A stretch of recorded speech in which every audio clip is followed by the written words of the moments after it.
राम। आज परम दिव्य शक्ति पर आप सभी परम भक्तों को भगवान शिव जी की अर्धांगिनी माता सती जी के सबसे शक्तिशाली स्वरूप माँ कामाख्या जी का अत्यंत प्रभावशाली बीज मंत्र बताया जाएगा। इस दिव्य मंत्र के नियमित 108 बार जाप अथवा श्रवण से आप सभी माँ के भक्तों को अविश्वसनीय सकारात्मक परिणाम प्राप्त होंगे।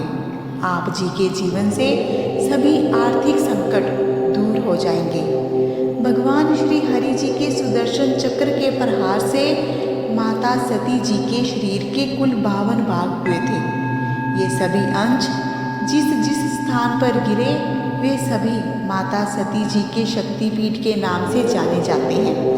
इन्हीं 52 शक्तिपीठों में से एक शक्तिपीठ माँ कामाख्या है, जो कि भारत के असम प्रांत के गुवाहाटी शहर में स्थित है। यही भगवती की महामुद्रा स्थित है। माँ त्रिपुरा सुंदरी की तरह ही माँ कामाख्या जी को धन, सौंदर्य और कामना सिद्धि की देवी कहा जाता है। आप इस मंत्र को अपने घर या कार्यस्थान पर फोन पर चला दीजिए और पूर्ण 108 बार या इससे भी अधिक दोबारा वीडियो चलाकर श्रवण कर सकते हैं। माँ कामाख्या जी के आशीर्वाद से आप जी के सारे दुख दर्द संकट दूर हो जाएंगे, आर्थिक तंगी दूर हो जाएगी। वीडियो अच्छी लगे तो एक लाइक अवश्य करें और हमारे चैनल परम दिव्य शक्ति को सब्सक्राइब कर लें। तो आइए भक्तों, मंत्र जाप शुरू करते हैं। ओम क्लीं क्लीं कामाख्या क्लीं क्लीं नमः। ओम क्लीं क्लीं कामाख्या क्लीं क्लीं नमः। ओम क्लीं क्लीं कामाख्या क्लीं क्लीं नमः।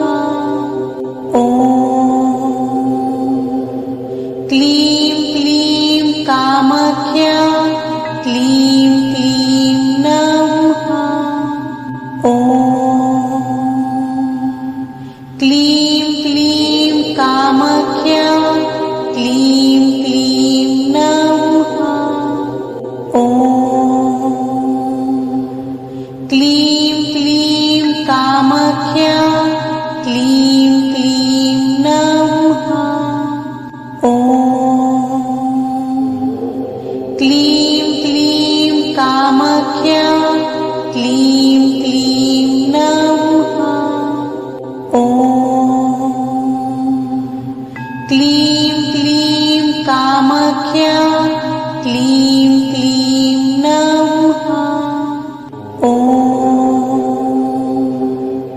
क्लीं क्लीं कामाख्या क्लीं क्लीं नमः। ओम क्लीं क्लीं कामाख्या क्लीं क्लीं नमः। ओम क्लीं क्लीं कामाख्या क्लीं क्लीं नमः। ओम क्लीं क्लीं कामाख्या क्लीं क्लीं नमः। ओम क्लीं क्लीं कामाख्या क्लीं क्लीं नमः। ओम क्लीं क्लीं कामाख्या क्लीं क्लीं नमः। ओम क्लीं क्लीं